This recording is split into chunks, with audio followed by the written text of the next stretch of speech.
Morning.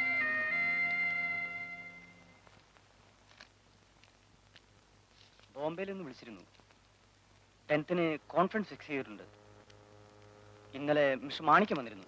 നാളെ auditors വരുമെന്ന് പറഞ്ഞു. മിസ്റ്റർ അനിൽ, സാർ 7th ജപ്പാനിൽ നിന്ന് ഡെലിഗേറ്റ്സ് വരും. മലബാർ ഹോട്ടലിൽ വിളിച്ചിട്ട് 5 മുറി ബുക്ക് ചെയ്യണം. ശരി സാർ.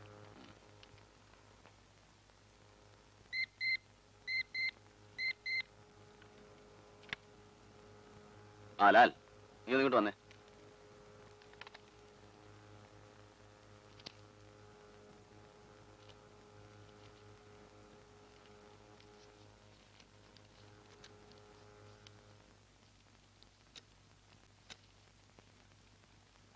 എന്താണ് സാർ? നാളെ മീര വരുന്നുണ്ട്, മോർണിംഗ് ഫ്ലൈറ്റിൽ. അപ്പൊ കോഴ്സ് കംപ്ലീറ്റ് ചെയ്തില്ലേ? കോഴ്സൊക്കെ കഴിഞ്ഞു. ഒരു കാര്യമില്ലാത്ത കാര്യമാണെന്നേ. സിനിമാറ്റോഗ്രാഫി പഠിക്കണമെന്ന് അവളുടെ ചെറുപ്പം മുതലേ ഉള്ള ആഗ്രഹമായിരുന്നു. അവളുടെ ആഗ്രഹമല്ലേ നടക്കട്ടെന്ന് ഞാനും വിചാരിച്ചു. പൂനാ ഫിലിം ഇൻസ്റ്റിറ്റ്യൂട്ട് അഡ്മിഷൻ വാങ്ങിച്ചു കൊടുത്തു. അല്ലാതെ സിനിമാറ്റോഗ്രാഫി പഠിച്ചിട്ട് നമുക്ക് എന്ത് കിട്ടാൻ? നീ ഒരു സിനിമ പ്രൊഡ്യൂസ് ചെയ്യും. അവള് ക്യാമറ വുമണും, നീ ഡയറക്ടറും. അവൾക്ക് പറ്റിയ ഡയറക്ടറൊക്കെ ഞാൻ കണ്ടുവച്ചിട്ടുണ്ടാ. അമേരിക്കയിൽ ബിസിനസ് അഡ്മിനിസ്ട്രേഷൻ ഫൈനൽ ഇയർ, പേര് ഹരിദാസ്. 1 വർഷം കൂടെ കഴിഞ്ഞാൽ കക്ഷി ഇവിടെ പറന്നെത്തും. എന്നിട്ട് വേണം എനിക്ക് അവളെ പിടിച്ച് അവനെ ഏൽപ്പിക്കാൻ. പിന്നെ അവർ തമ്മിൽ ആയിക്കോട്ടെ, അഭിനയമോ ക്യാമറയോ പ്രൊഡക്ഷനോ. അത് കൊള്ളാം. കഴിയുന്നുമ്പേ ആരുടെയെങ്കിലും കൂടെ പറഞ്ഞു വിടുന്ന നല്ലത്.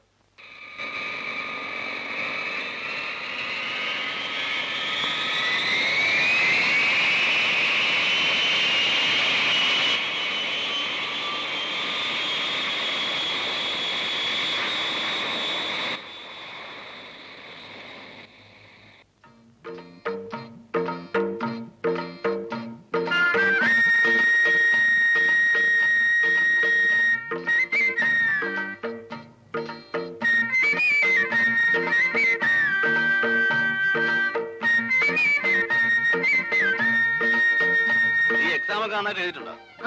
നന്നായി എഴുതിയിട്ടുണ്ട്. എത്ര നന്നായിട്ട് എഴുതിയാലും ക്യാമറയുടെ ആംഗിളോ ലെൻസോ വല്ലതൊക്കെ നിങ്ങൾക്ക് തിരിച്ചറിയാവോ? क्या मजाक करते हैं? यहाँ के सिनेमा कैमरा वालों से मैं अच्छी जानती हूँ. अच्छा. നിന്നെ ക്യാമറ വുമൺ ആക്കണമെങ്കിൽ ഞാൻ സ്വന്തമായിട്ട് പടം പിടിക്കണം. അതുപോലെ വേണ്ടി വരുമോ?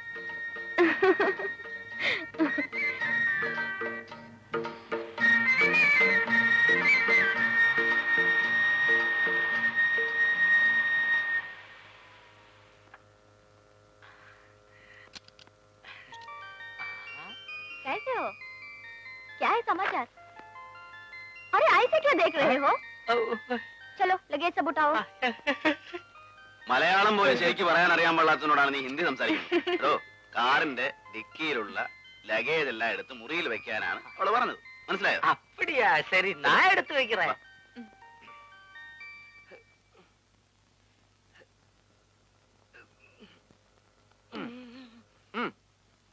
ഈ ഐറ്റം താൻ കൊണ്ടുവന്നാ മതി.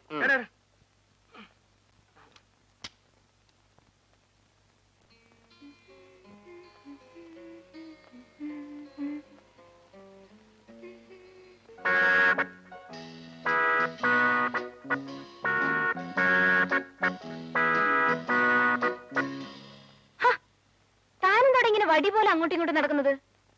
ആരും ഐറ്റംസ് ഒന്നും ഓർഡർ ചെയ്യുന്നില്ല. കുടിക്കാൻ എന്താ ഉള്ളേ? എന്നെ കുഞ്ഞ് എസ്തു എന്ന് വിളിക്കുമ്പോ ക്രിസ്തു എന്ന് വിളിക്കുന്ന പോലെയാണ് എനിക്ക് തോന്നുന്നത്. എന്നെ എസ്തപ്പാൻ എന്ന് വിളിച്ചാ മതി. ഞാൻ എസ്തുനെ വിളിക്കും. എനിക്ക് അങ്ങനെ വിളിക്കുന്ന ഇഷ്ടം. Short name. കുഞ്ഞിന്റെ ഇഷ്ടം.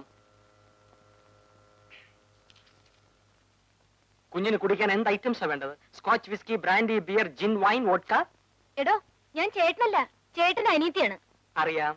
വലിയ വലിയ വീട്ടിലെ പെൺകുട്ടികൾ ഈ ഐറ്റംസ് ഒക്കെ കഴിച്ചില്ലെങ്കിൽ അവരുടെ സ്റ്റാറ്റസിൽ കുറവാണ്. ഐ മീൻ, താൻ വാചകം അടിക്കാതെ വല്ല കൂൾ ഡ്രിങ്ക്സ് ഉണ്ടെങ്കിൽ പറ. ഓറഞ്ച്, ലെമൺ, ഗ്രേപ്പ്, ബദാം, പൈനാപ്പിൾ, ആപ്പിൾ. കുഞ്ഞിന് ഏത് ഐറ്റംസാ വേണ്ടത്? താൻ പോയി ഒരു ആപ്പിൾ ജ്യൂസ് കൊണ്ടുവാ. By the way, mixie not working, no current today. Items late. 7 minutes, please. എന്താണ് അത്തപ്പൻ പറയുന്നത്? ഒന്നും പറയണ്ട. എന്തോറ്റി? ഞാൻ കുടിക്കാൻ വല്ലതും ഉണ്ടോ ചോദിച്ചപ്പോ സ്കോച്ചിന്റെ കാര്യമാണ് പറയുന്നത്. ചേട്ടൻ ഇപ്പൊ മുടങ്ങാതെ കുടിക്കുന്നുണ്ടാവും. അതിന്റെ ഓർമ്മയാണ് അയാൾക്ക്. ഞാൻ വല്ലപ്പോഴും കമ്പനി സേക്കിന് വേണ്ടി ഒരു സ്മാള്, അത്രേ ഉള്ളൂ. സ്മോളിൽ തുടങ്ങി ഒരു ബോട്ടിൽ കുടിക്കുമല്ലേ? ലാലുവേട്ടനും ഉണ്ടാവും കമ്പനിക്ക്. പിന്നത്തെ കാര്യമൊന്നും പറയാനില്ലല്ലോ. ഇവിടെ ചോദിക്കാനും പറയാനൊക്കെ ആരും ഇല്ലാഞ്ഞിട്ടാ. ഇനി ഞാൻ കാണിച്ചു തരാം. നീ വല്ലാതെ ക്ഷീണിച്ചു പോയല്ലോ. ദേ കുടിക്കുന്ന കാര്യം ചോദിക്കുമ്പോ മറിക്കാൻ നോക്കണ്ട. ഇനി ഞാനിവിടെ അടങ്ങി ഒതുങ്ങി കഴിഞ്ഞോളാവേ. അങ്ങനെ വഴിക്ക് വാ. ആ, ഞാൻ ഫാക്ടറിയിലേക്ക് പോവാ. നീ വരുന്നോ? ഇൻസ്പെക്ടർ ഞാൻ വരുന്നുണ്ട്. കറപ്ഷൻ എന്തെങ്കിലും ഉണ്ടോ നോക്കട്ടെ.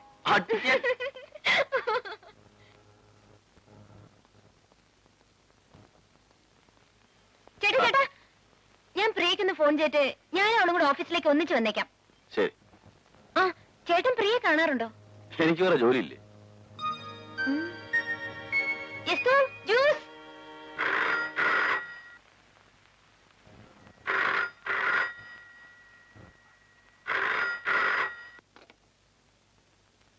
ഹലോ, ആ പങ്കജാക്ഷമനോൻ ഇവിടെ. അങ്കിൾ, ഞാനാണ് മീര. പ്രിയ ഉണ്ട് അവിടെ? ആ, അവള് കുളിച്ചോണ്ടിരിക്ക, ഇപ്പൊ വരും. മോളെ എപ്പോ വന്ന്? ഞാനിന്ന് മോർണിംഗ് ഫ്ലൈറ്റിലെത്തി. വിമാനത്തിലോ? എത്ര രൂപയോ മോളെ കൂലി? 900 രൂപയോ? വല്ല ബസ്സിലോ മറ്റോ വന്നിരുന്നെങ്കിൽ 10-25 രൂപയ്ക്ക് പൂനായി നാട്ടിലെത്തത്തില്ലായിരുന്നോ? ബാക്കി കാശ് വല്ല കൊള്ളാവുന്ന ബ്ലേഡ് കമ്പനിയിൽ ഇട്ടിരുന്നെങ്കിൽ 30-31% പലിശ കിട്ടത്തില്ലായിരുന്നോ? അങ്കിൾ എപ്പോഴും ബാങ്കിൽ പണം ഇട്ട് പലിശ വാങ്ങണം എന്നുള്ള വിചാരമേ ഉള്ളൂ. അത് കൊള്ളാം. വിവരമുള്ളവർക്കും ബുദ്ധിമാന്മാർക്കും മാത്രമേ പലിശക്കാശ് കൊണ്ട് ജീവിക്കാൻ പറ്റത്തുള്ളൂ മോളെ. നീ കൊച്ചല്ലേ, ഇതും ഇതുപോലെ പലതും നിനക്ക് ഇപ്പൊ മനസ്സിലാകില്ല. ആ, അത് വരുന്നുണ്ട്, അവിടെ കൊടുക്കാം. ആരാച്ചാ? മീര. മീരയോ? ഹലോ മീര. ആ, ഞാൻ മോർണിംഗ് ഫ്ലൈറ്റിലെത്തി. നീ ഒന്ന് വേഗം ഇങ്ങോട്ട് വന്നേ. ഞാനേ ഹലോ ഹലോ. എന്ത് പറ്റി മോളെ? നാശം, ഡിസ്കണക്ട് ആയി. മോളെ മോളെ, മീരയെ വിളിക്കണോ? അതെ. എന്തിനാ മോളെ അവൾ ഇങ്ങോട്ട് വിളിക്കും? വെറുതെ 75 പൈസ കളയണോ? ഓ, ഞാൻ തന്നേക്ക് 75 പൈസ. അച്ഛന്റെ ഒരു പിശുക്ക്. നീ തന്നാലും നിന്റെ അമ്മ തന്നാലും എന്റെ പോക്കറ്റിൽ നിന്നാ ചോരുന്നത്. നിങ്ങൾ എന്തിനാ എന്റെ അമ്മയ്ക്ക് പറയുന്നത്? സാവിത്രി അമ്മ കേൾക്കാതെ ഓരോന്ന് പറഞ്ഞ് ഉടക്കാൻ വരരുത്. ഞാൻ നിന്റെ അമ്മയ്ക്ക് പറഞ്ഞില്ല, എവിടെ അമ്മയ്ക്കാ പറഞ്ഞത്? ആർക്കാ മോളെ ഫോൺ ചെയ്യുന്നത്? മീരയ്ക്കോ മമ്മി? ആ, കട്ടായി പോടി. ഇത് എപ്പോ തന്നെ അങ്ങ് വന്നേക്കാം. നീ അങ്ങ് പൊയ്ക്കളരുതേ. ഓക്കെ. രാവിലെ 75 പൈസ. ഓ, നിങ്ങൾക്ക് എപ്പോ നോക്കിയാലും ഈ പലിശയുടെയും പൈസയുടെയും കണക്ക് മാത്രമേ ഉള്ളൂ. അതേടി അതെ. ഞാൻ ഇങ്ങനൊക്കെ പിടിച്ചുണ്ടാക്കുന്നോണ്ടാ തള്ളയും മോളും മുതുകു തുറന്ന ബ്ലൗസും സാരിയൊക്കെ കൊടുത്തു നടക്കുന്നത്. ഓ, അല്ലോ നിങ്ങളെ പോലെ ഈ കച്ചത്തോട് തീർന്നുകൊണ്ട് ഞങ്ങൾ കിടക്കാൻ പറ്റുമോ? എനിക്കാണെ ക്ലബിനെ പറ്റും പോകേണ്ടതാ. ഛോ, അവിടെ ഒരു ക്ലബ്ബ്. എടി, ഈ വേഷം കിട്ടുന്ന കാശൊക്കെ വല്ല പ്രൈവറ്റ് ബാങ്കിൽ വിട്ടാ നല്ല 1-ാം തരം പലിശ കിട്ടും. ഇന്ന് ഒരു കൂട്ടർ 32%, വേറൊരു കൂട്ടർ 36% പത്രത്തിൽ എഴുതിയിരിക്കുന്നത്. നിനക്കറിയാവോ? അതെങ്ങനെ അറിയാനാ? അക്ഷരം അറിയാമെങ്കിലേ പത്രം വായിക്കാൻ പറ്റൂ. എന്തിനാ മനുഷ്യ, ആകെ കൂടി ഒരു മോളല്ലേ ഉള്ളൂ. ഇങ്ങനെ തിന്നാതെ കുടിക്കാതെ ഉണ്ടാക്കിയിട്ട് ആർക്ക് കൊടുക്കാനാ? ഉണ്ടാക്കിയ കാശൊക്കെ മകൾക്ക് സ്ത്രീധനമായിട്ട് കൊടുക്കുമെന്നായിരിക്കും വിചാരം. എന്റെ മോള് കൊള്ളാവുന്ന ഒരുത്തിനെ ഒപ്പിച്ചെടുത്താ അവക്കൊള്ളാം. അല്ലാതെ സ്ത്രീധനം കൊടുത്ത് പങ്കജാക്ഷമേനോ കെട്ടിക്കൊന്ന് വിചാരിക്കണ്ട. മോളെങ്ങനെയാ പോകുന്നത്? നമ്മുടെ കാർ എടുത്തോണ്ട്. എന്തിനാ മോളെ ആ മീരെ കൊച്ചോണ്ട് ഇങ്ങോട്ട് വന്ന് കൂട്ടിക്കൊണ്ടുപോകാൻ പറഞ്ഞാ പോരായിരുന്നു? വെറുതെ നമ്മുടെ കാർ ഓടിച്ച് എന്തിനാ പെട്രോൾ കത്തിക്കുന്നത്?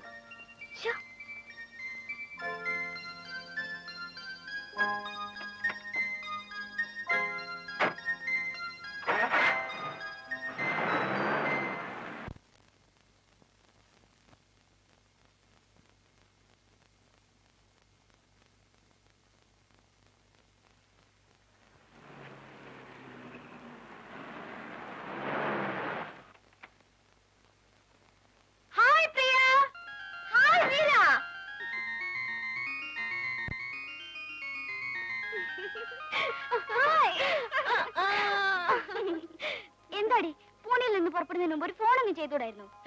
ഞാൻ ചേട്ടനോട് വിളിച്ചു പറഞ്ഞിരുന്നല്ലോ നിന്നോട് പറയാനായിട്ട്. നല്ല പാർട്ടിയോടെ നീ ഫോൺ വിളിച്ച് പറയാൻ പറഞ്ഞത്. വല്ലപ്പോഴും കണ്ടാ കൂടെ ഒന്ന് നോക്കാത്ത ആളാ. എന്താ ചേട്ടൻ നിന്നെ കണ്ട മിണ്ടാറില്ലേ? ഓ, മിണ്ടും. എവിടെയും വെച്ച് കണ്ടാ തന്നെ എപ്പോഴുള്ള റെഡിമെയ്ഡ് ചിരിയങ്ങ് പാസ്സാക്കും, അത്ര തന്നെ. ചുമ്മാ കേറി ഹെഡിനോടി. ഒരു പെണ്ണ് വിചാരിച്ചാ ഇല്ലാത്ത ആണുണ്ടോ? ഇനിയിപ്പൊ ഞാനുണ്ടല്ലോ, എല്ലാം ശരിയാക്കി തരാം. നീ വാ. ഇരി. ഒന്ന് വിടണേ.